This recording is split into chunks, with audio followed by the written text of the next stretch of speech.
皇大帝主持的安天大会上，有一份神仙名单，玉帝传旨，急着雷部众神，分头请3卿、4御、5老、6司、7元、8极、9要、10都、千真万圣来此赴会，同谢佛恩。又命4大天师、9天仙女大开玉京金阙、太玄宝宫、洞阳玉馆，请如来高坐7宝灵台，调设各班座位，安排龙肝凤髓、玉叶蟠桃。《西游记》是文学作品，虽然进行了艺术加工，但是其中大部分的神仙都是来自于道教神话体系。道教神仙众多，基本上老百姓熟知的神仙都能在道教神系里找到，大到元始天尊、太上老君，小到土地公、门神、风神、雨神，都属于道教神系。神仙太多，按照等级高低有天尊、大帝、帝君、真君等不同的神仙尊号。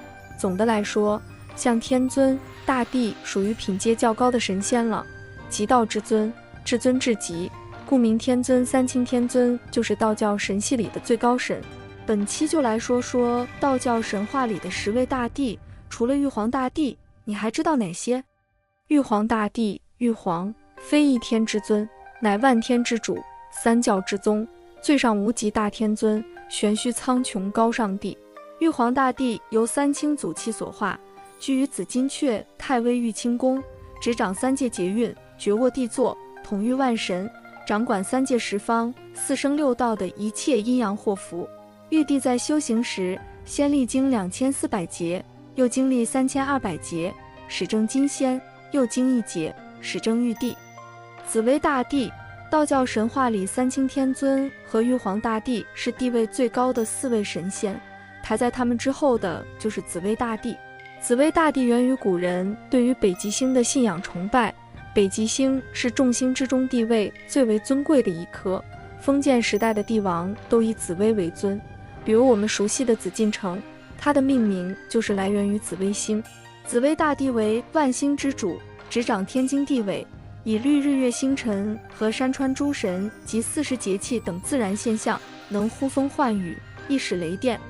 真武大帝，真武大帝又称玄天上帝、佑圣真君玄天上帝，民间称为真武荡魔大帝。真武大帝统御北方之地，因北方在5行之中属水，也被称为水神。道教神话里的真武大帝地位相当重要，与天蓬元帅、天游元帅和一圣元帅构成了北极4圣。北极4圣统服3界群魔，下设丰都妖邪，令3界逆魔邪手不敢残害生灵。长生大帝，南极长生大帝又名玉清真王，居于神霄玉府，统领9霄36天，是神霄9辰大帝之首，也是南斗6星君的顶头上司。南极长生大帝并非民间传说中的南极仙翁或是老寿星，其地位远在他们之上。南极长生大帝执掌着人间的寿命祸福。勾陈大帝，勾陈上宫天皇大帝源于古人对于勾陈星的星辰崇拜。勾陈又称勾陈，是天上紫微垣中的星座名，靠近北极星，共有6颗星组成。勾陈大帝执掌直南北2极和天地人3才，并主管人世间的兵革战争之事。天官大帝、地官大帝、水官大帝。天官大帝、地官大帝、水官大帝合称3官大帝，又称上元1品赐福天官紫微大帝，中元2品赦罪的官清虚大帝，下元3品解厄水官洞阴大帝。上元天官为上元1品赐福天官，结青、黄、白3气，至上元3宫。中元地官为中元2品赦罪的官，结元洞混灵之气，凝结黄之清而成。下元水官为下元3品解厄水官，结丰泽之气，凝陈浩之精而成。道教神话将3官大帝纳入神仙体系里，并且3官大帝也是由先天之气所化。东岳大帝，东岳大帝被道教尊称为东岳泰山天齐大生人圣大帝，又称泰山府君、东岳帝君等，是由泰山神格化而来的一位自然神祇。东岳大帝气阴清阳，位尊镇位，独居中界，统摄万灵，掌人间善恶之权，司阴府是非之目，按判72曹，刑分36月，惩奸伐恶，陆王助生，化行4月4天圣地，抚育陆河万物群生。清华大帝，清华大帝即东极清华大帝，又称太乙救苦天尊，简称太乙天尊、救苦天尊等。